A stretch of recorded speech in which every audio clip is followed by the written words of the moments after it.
Hey there, so I need to make a video for the Cocaine and Rhinestones Patreon page. If you're watching this on that page, everything you need to know about it, how Patreon works, why I need to use it to keep the podcast going, all of that is already written in the description box on the Patreon page. If you're watching this video on social media, click the link to the Patreon page to check out that description box. And you'll probably want to do that even if you've already looked at the Patreon page before, because I've changed a lot of stuff around, especially with how the reward tiers are structured. One of the biggest changes I made is moving access to the monthly update videos down to the $10 a month level. I simply realized that it makes much more sense for the videos to be at that level, and I'm making this video for everyone, even non-patrons, to have an idea of what these videos are going to look like. They're like this. I'm sitting here at the computer where I spend hours and hours researching, writing, editing, and producing Cocaine and Rhinestones.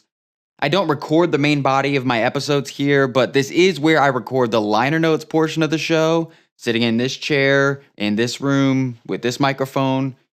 So it's a pretty behind the scenes thing, these videos, and the things I'll be talking about in the videos are behind the scenes too.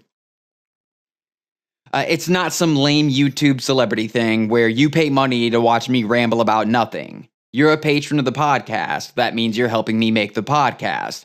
If you want to take a look behind the curtain, I'm down with that. So you'll want an example of that too. Okay.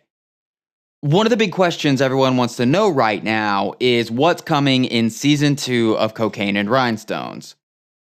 Another big question is when will Season 2 come out? I don't know when Season 2 will come out because I have to read a lot of books first. In fact,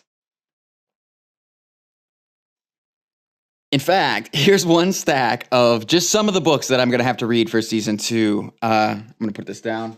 And obviously, it's not just some casual evening reading that I'm doing. I don't know if you were able to tell in the video, but I've already started in on that stack. And after I've read a book, about half the pages are ruined from me folding in the corner when it's a page with something I need to research more, fact check, compare to another version of the story that I know. You know, after the reading's done, that's just when the real work begins. But the point is, I have that stack of books, so I must have a pretty good idea of how Season 2 is going to look, right? And I do. And in the next Patreon video, which will go up on March 2nd, I'm going to turn the top book on that stack around and give everyone some major hints of what to expect from Season 2 of Cocaine and Rhinestones. The videos are at the $10 a month tier, but you can support the podcast for as little as $2 a month, and that gets you access to a text version of the monthly update post. Pretty much the same information as the video, but you'll have to do some reading. Now, as I've often said, if you can't afford to financially support the podcast at this time, don't worry about it. It doesn't mean you're less important or anything like that. The last thing I want is for you to make your life more difficult on my behalf. Keep spreading the word about the podcast. You're doing a wonderful job. But for everyone who is sending in money, I've got to do a little bit extra. And now, with this video, everyone can see what one of those extra things looks like. As I mentioned, I did a lot of rearranging with the reward tiers and everything, so make sure to check that stuff out, even if you have already, and thank you for watching. See ya.